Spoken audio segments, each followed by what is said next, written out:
Today's episode is brought to you by the Positively Productive Toolkit, a collection of workbooks that guide you through self-discovery and self-awareness. These self-guided workbooks, which include links to assessments, can be completed in minutes. Request this free resource and others at the positivelyproductive.com/resources page. One of the most aggravating and defeating scenarios that I know all too well is having to do work before you can do your work. It's one of the quieter drains on your energy and focus. You haven't even started what you're supposed to be working on yet, and you're already tired. You're listening to the Positively Living podcast. I'm your host, Lisa Zaratny, founder of Positively Productive Systems and a productivity coach certified in positive psychology and stress management. Join me as we explore ways to live a more proactive, positive life, with episodes on productivity, self-awareness, mindset, entrepreneur life, habits and systems, simplicity, fun, and more. I understand overwhelm personally as a multi-passionate entrepreneur, wife and mom to kids and cats, and as a caregiver. I'm here to help you choose what's right for you so you can do less, live more, and breathe easier. Sound good? Let's get to it. Welcome to the Positively Living podcast. I'm your host, Lisa, and today's episode comes directly from an approach I've used successfully with clients for years. If you've ever sat down to start your day and immediately felt behind because you're still sorting through what you left there yesterday, this episode is for you. One of the most aggravating and defeating scenarios that I know all too well is having to do work before you can do your work. It's one of the quieter drains on your energy and focus. You haven't even started what you're supposed to be working on yet, and you're already tired. Today, I want to share a concept that addresses this issue directly. I call it back to neutral, and once you understand it, you'll start seeing opportunities to use it everywhere.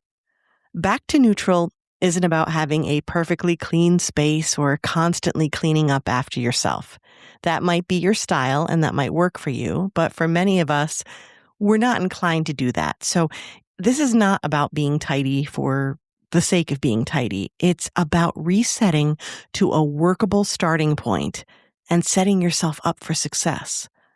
It's about putting away what needs to be put away so that when you return, you can get started right away. Think of it this way. When you walk into a kitchen and the counter is clear, you're ready to cook.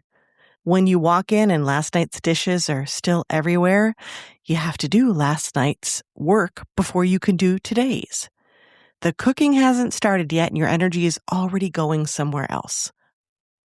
Now, I'll admit you can still make it happen. I've cooked a lot of food in a dirty kitchen before, but you do it with drain.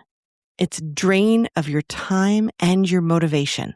Having to clean a utensil before you can use it again, or feeling limited and crowded while you work, reminded of what still hasn't been done. All of that impacts the results, and more importantly, it impacts you while you're doing it. And this frustration adds up over time. The same thing happens at your desk or your creative space, like your art table or your music room. Wherever you do the thing that matters to you. If you have to sort and search and clean before you can dig into what you're there for, you're not starting fresh, you're starting behind. Back to neutral is the practice that can change that. Here's what's happening in your brain when you leave things unfinished and unaddressed. Psychologist Bluma Zagarnik discovered in the 1920s that incomplete tasks create a kind of psychological tension. Your brain keeps those open threads active, pulling on your attention until they're resolved.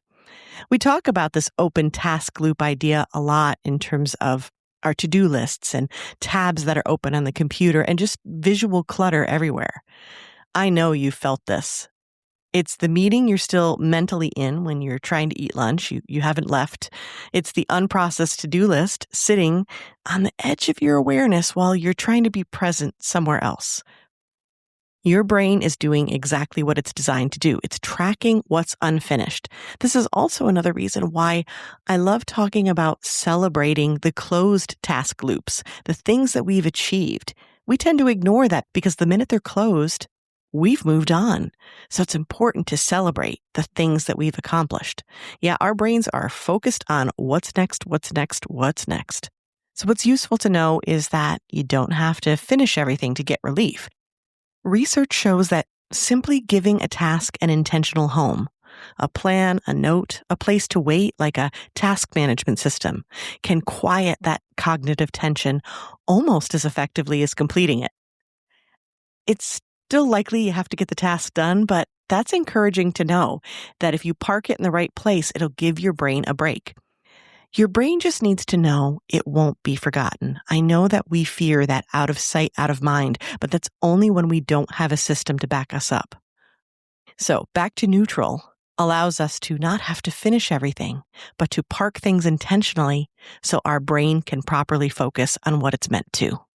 One of the first times I coached this habit was with a client who ran a business involving a lot of physical supplies because she shipped a lot of things that she created. There was design work on her computer and a lot of tracking of customer orders. By the end of the day, she was exhausted, and the last thing she wanted to do was clean up. And that resistance is completely understandable. When you're spent, tidying feels like one more task added onto a list you didn't have the energy to finish in the first place. It's daunting. But this approach is about a return on investment for your effort. It's priming your productivity with small steps. I urged her to please give this a try, just 10 minutes at the end of her workday. File the papers, close the tabs, update the order tracking, and make a note for tomorrow. And that's it. She had faith in my advice and tried it. The difference it made in a single day stopped her in her tracks. She told me later that looking back, it seemed obvious. Of course that would help. But when you're deep in the day-to-day, it's exactly those small things that slip because you do feel so tired that you can't possibly do them. And then they build up. And when they build up, they quietly bury you. I've guided many clients toward this habit since, and the response is almost always the same. Surprise at how much a 10-minute reset changes how they feel when the next day begins. So what does a reset actually involve? There are 3 areas to focus on: physical, digital, and written. The physical reset is the most visible and probably the one you'd think of first. This is clearing your surfaces, putting away files, returning things to where they belong, removing junk, removing things that shouldn't be there. And on your desk, that could be things that need to be tossed out. It could be, well, for me, all of the water bottles and the coffee cups and all the things, because I have something to hydrate, something to caffeinate, possibly an emotional support beverage. So there's a lot of different cups and things like that. So you want to clear out all of those things that don't belong. Now, this is tidying up. It doesn't have to be spotless. It just needs to be workable. You want to clear your desk because that invites you to do work. But it doesn't have to be a pristine desk, just cleared, neat, set. This means closing notebooks. It means putting files away that don't necessarily have to be there or stacking ones that you want to get to immediately. It's making specific choices for the space that you're going to need the next time you arrive. The digital reset is the one people most often skip, and it costs them. This is closing out tabs you don't need. And oh man, that is one that is a challenge for me.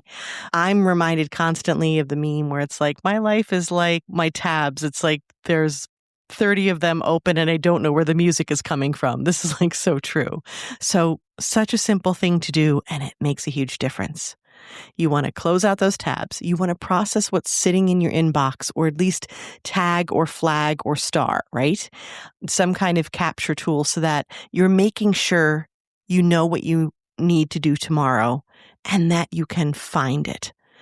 So those open browser tabs are open loops, and they pull on your attention even when you're not looking at them. So my suggestion is to close them out, especially if they're ones you don't need. But if you do need them, Save the URLs. I save URLs of places that I want to go again in my task management system. I label it properly. I even set it to a different time when I'm going to check it. And this way I can close it out confidently, know that I can get back there easily. And now I don't have it in my way as an open task loop that's going to be visual clutter. It won't distract me. And then there's the written reset part of it. And this might be the most important of the three because this is where you update your to-do list, close out what's done, and you set what I like to describe as a mental bookmark. This is a note to your future self about exactly where you're picking up next time. You're not leaving yourself a puzzle to solve in the morning or wondering what you're supposed to be doing. You're leaving yourself a starting point. And sometimes the easiest time to do that is when you are closing up the day before. So for me, this includes processing my Rocketbook. I review and put tasks in my management system, if that applies, and I upload the pages of the Rocketbook to the proper folders if I haven't done that already, and then erase them so they're clean. A clean Rocketbook for me the next morning is a very inviting space to work. Now, I might have one page that I've written on dated for the next day with notes if that's beyond the scope of what I might find in my calendar or task management system. And this only takes a few minutes, especially since a lot of the notes for clients and podcast guests are ones that I immediately upload into proper folders as part of that process. But I just make sure everything's been uploaded and checked off and cleaned.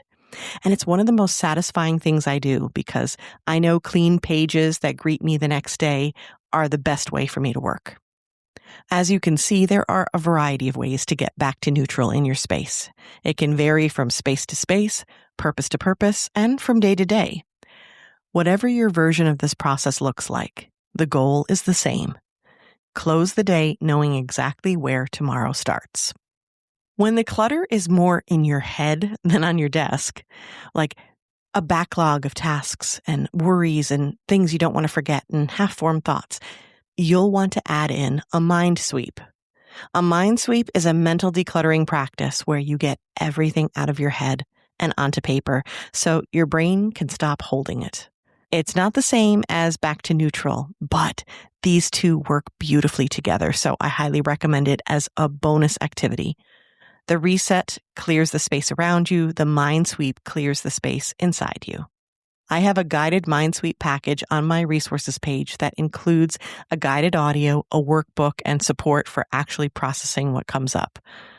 If you've ever felt like your brain just won't quiet down, that's a good place to start. And you can find it at positivelyproductive.com/resources. If you want to try the back to neutral approach this week, here's a simple version. At the end of your next workday, set aside 5 minutes before you close up. Use that to clear one surface, like your desk. Quickly check your to-do list and add anything you need, and write one line about where you're picking up tomorrow, or maybe the priority that you want to start with, just one thing. And then close out whatever digital tabs or tools you don't need overnight so you can start fresh. That's it. That's the reset. Start with 5 minutes of your time and see how it feels the next morning and then the next, because you want to keep repeating that very same simple version, 5 minutes only, until it becomes a habit. Now, eventually you can expand upon that if you want, but honestly, if you have that habit alone that you keep doing consistently, you are going to see a huge change. If you'd like more podcast episodes relating to this topic, like about the mind sweep and about different kinds of decluttering, for example, go to positivelyproductive.com/podcast and use the keyword search. You might also appreciate the dedicated playlist I have there for decluttering as it pertains to different kinds of clutter that connect back to the back to neutral zones, the physical, the mental, the digital. And if the mind sweep sounds like something you need and you'd like to check out as well, again, positivelyproductive.com/resources. You can find free and paid resources of all kinds there, everything that we talk about on the podcast. And that's it for today. So here's to giving your future self a better space to work in and to feeling the energy of a fresh start.